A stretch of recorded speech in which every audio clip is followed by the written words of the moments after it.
Yeah, hello. This tutorial aims at providing guides to all applicants who are intending to apply for admission at the Eastern Technical University of Sierra Leone for the 2023 to 2024 academic year. So without wasting much time, let's forge ahead.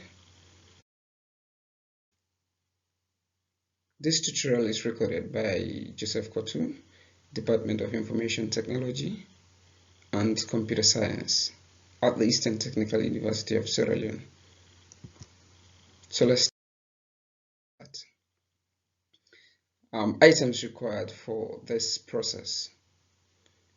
The list below are the items required for this particular process, starting with the application pin, passport photo, voter ID card, examination results, school leaving testimony, other documents, active email address. So these are all the documents required or the items required for this process. So you need to prepare all these ones ready before starting the process. So for the application pin, this one you can get it from the bank.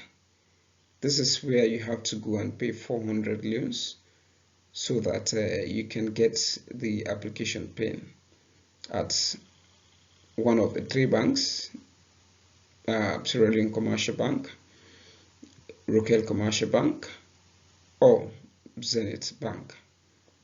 So they can process this, and most often they will ask you for the internet program you are applying for and your name. So when those details are provided there, they can enter it directly into the system and the pin is generated and you can have the pin. So it is that pin, the application pin, you have to take to the internet cafe and they process the application for you. But it is also important for you to know what is exactly required for that process so that you can provide guide if you don't have the technical know-how on how to apply. But at least if you have the basic knowledge on the items required, that can help. So the pin is the first one. So secondly, you should have a passport photo which they have to scan that one to be uploaded into the system. And in most cases I advise your photo should be snapped and later they can crop that one to the required size because the system may demand you to upload a passport photo that is less than a megabyte. That is the size of the passport. So that one is fine. And of course, the voter ID card also, you should scan this voter ID card, or you can also snap this one because the file extension for the voter ID card can be a PDF file. It can be also a JPG file or PNG, and JPG and PNGs are all photo files, and the PDF can be a document file. So you should have a voter ID card, but this may not be mandatory to some extent because we have applicants applying who actually don't have this voter ID card. That is to say, if some we are not 18 years before applying. Okay, I mean the election process. So now you go to the examination results. This is also key. So you have to scan all the results you are applying. Maximum, we are expecting 2 results at most, and at least one, you have it. So you go to school leaving testimony, and in fact, and also the format of your examination result or results should be in the PDF format. Okay, so you have your school living testimonial, which you should also scan it, and it has to also be in the PDF format. So other documents. So this section is also very key. Let's assume you've attended some courses. Let's say after maybe your secondary school education, you decided to go and do some basic programs, or let's say you've done some undergraduate certificate programs or diploma, and you want to apply now for degree, so you can use them to also apply. You can attach those documents to serve as backup so that you can gain your application to the required department or the expected department you are applying to. And also you have the active email address, and this is very key also here, because when applying, the system, that field in the system is actually mandatory, which is required. If you don't have it, there's no way you can continue the application process. So you need an active email address. But what I want you to know here is using someone's email address is not actually advisable to do. So you have to create your own email address. In most cases, some may decide to use their family members, one of their family members' email or whatever, and those details that will be sent to that particular email, you may not have access to them. So it is important to have your own account created so that you can use it for that purpose. And what people may do in most cases, they will decide to just create it for application purpose, and they have no time after they have successfully submitted the application. So I advise, after creating that email, take your time to actually log in to your Android device or just your smartphone using that email address so that it can be active in that your device. And remember, I said you should have an active email address. So by no means, if you've created that email address for the first time, I'm very sure if you are using a PC for that purpose, that email must be active for that moment. But how it maybe after just that process, the person applying for you may decide to even remove that email.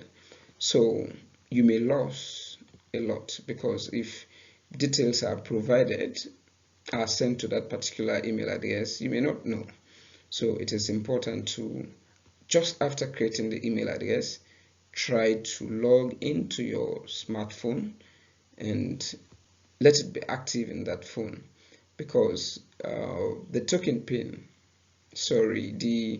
the one-time password that will be sent, that is the OTP, because they have to send, the system can automatically generate an OTP, and which has to be sent to that particular email address. So it is very key. So make sure you have your own email address, create yours and make it active into your phone. So of course, if all of these documents are ready, then you can go to the website, and this is the address of the website. If you can click here, and or you go to www.etusl.edu.sl, you click on your browser, any browser. You can use Chrome, you can use any browser, I mean. So you can go there and you will see apply, and you click on apply, and from there a space will be provided for you, which is this. After you've clicked on applied, now you can see a space provided here requesting for that application pin and also your password. So these two sections are very key, and it is important to note it. Don't leave it in the hands of the person applying for you. When done, when the person have completed entering the token pin, make sure the password provided here is recorded. You note it down, yeah. Or you can make it very easy. Take like 1 2 3 4 5 6 as your password, so that for any time you experience or you've suspected a mistake on that particular um, your application, you can just come to the portal again and enter this application pin and that of your ID, your password, sorry, and you click on verify. You can go back to that process and do whatever editing you have to do. So, but for the first time, you've entered the application pin and your password. You can see it will take you directly to the dashboard. Let's say you've logged in successfully using that application pin and the password. Remember, um, during the process of you entering your pin and that of the password, the system will not check whether the password is correct or not. Yeah, but the system will use that password later as the password used to log into the system. Of course, the most important um, values for that process is the token pin, yeah, or your application pin. So from there, the person applying for you can then go to application, online application. When click on the online application, this is what you will see. And seeing this one, it will ask you then, do you want to continue? Meaning, if, for example, you made a mistake, um, let's say you've started the process and there was like an interruption, maybe the internet fails and all, you can go back to the browser, click on apply, enter that pin and the password, and it will take you to this particular form. This is the area now you have to click, and either you continue or you start fresh. So basically, I will be making the tutorial, a full video tutorial on how to do a successful application. But for you to prepare for this application process, this video is actually helpful for that. So, but if you find it helpful, you can place your comments on the comment section. So thank you all for listening and watching.